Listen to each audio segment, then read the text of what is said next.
So what do you think got into the mind of part-time goon Rick Jodzio to almost literally kill the great Marc Tardif in the WHA playoff series in 1976?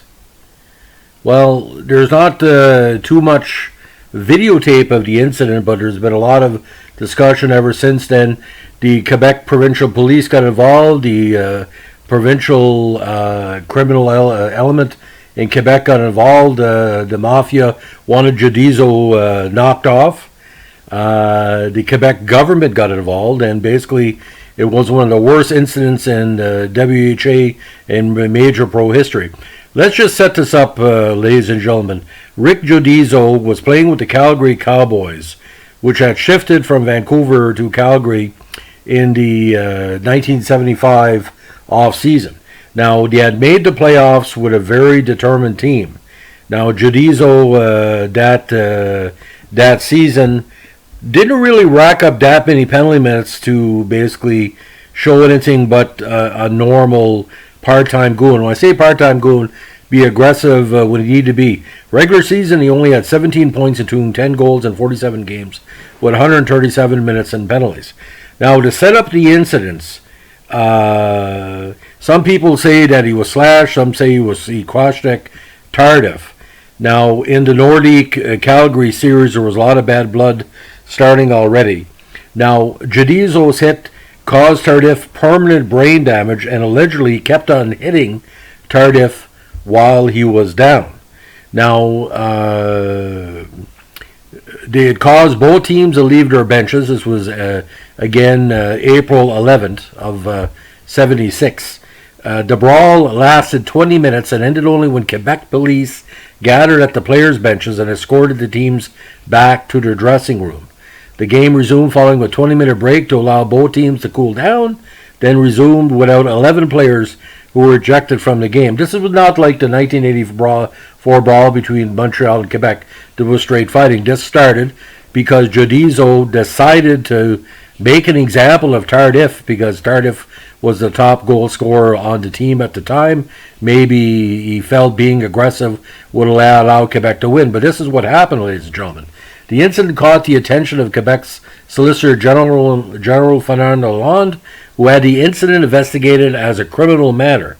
Jodzio was indefinitely suspended by the league and later pled guilty in the Quebec court to a charge of assault over the incident.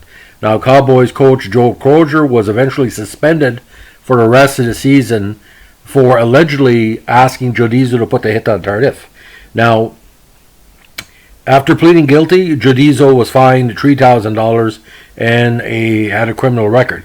Now, what only came out after the brawl or the incident, Jodzio was a trained boxer. Now, Tardif had been a very popular player with the Montreal Canadiens before he jumped to the WHA. Him and Réjean Hull played Summit Series 74. Basically was Mike Bossy before there was a Mike Bossy. A very quiet and a very determined player. A gentleman on the ice.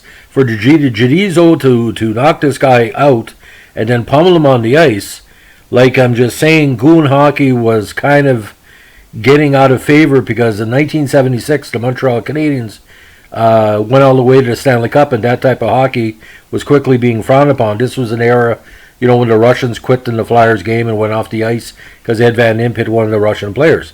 Now, Jodzio did play hockey for a number of seasons after.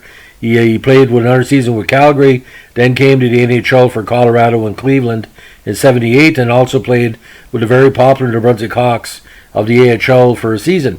But he never had his career looked upon as anything but that incident. It's too bad, because he played about 10 seasons in the league, played with some really strong minor league teams, but he destroyed his career because he basically decided in an incident he wanted to show off. I don't know if he was showing off for the fans or his coach, but I think Joe Crozier put him up to it, and a lot of the Quebec media basically said that the whole Calgary Cowboys team should have been kicked out of the WHA. And the Calgary Cowboys at the time were struggling at the box office. I think you only had 5,000 fans for most of the season. So you can imagine the media really turned against Calgary itself as a franchise, and only cleaned up the mess of the Cowboys when the Calgary Flames, when Atlanta moved to Calgary.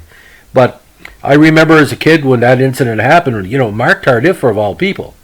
That's like beating up your grandmother just for the fun of it, like cold cocking your grandmother at a family event. I mean, Tardif couldn't fight to begin with. You want to fight with somebody who could fight.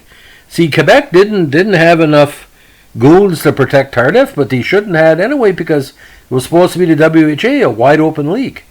And Tardif could have easily been killed on the ice. And Tardif has said in published reports since that he still suffers from some damage from it. They say he suffered permanent brain damage, but at the time we really didn't know about concussion syndrome, what it does. So I'd like to see as the years go on how Tardif, quality of life, and luckily Tardif played for another decade after the incident, thank God. But it could have went either way. He could have went either way. So Rick Jodzio, although I respect the fact you made it to Major League Hockey, I can't forgive you for that incident because it made no sense.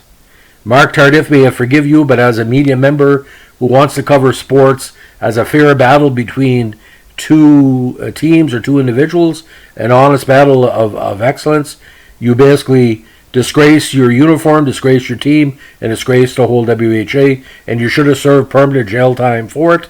But, I wasn't. If I was a judge in the case, I'd give you at least 5 years. That's how I feel. Have a good day. Bye.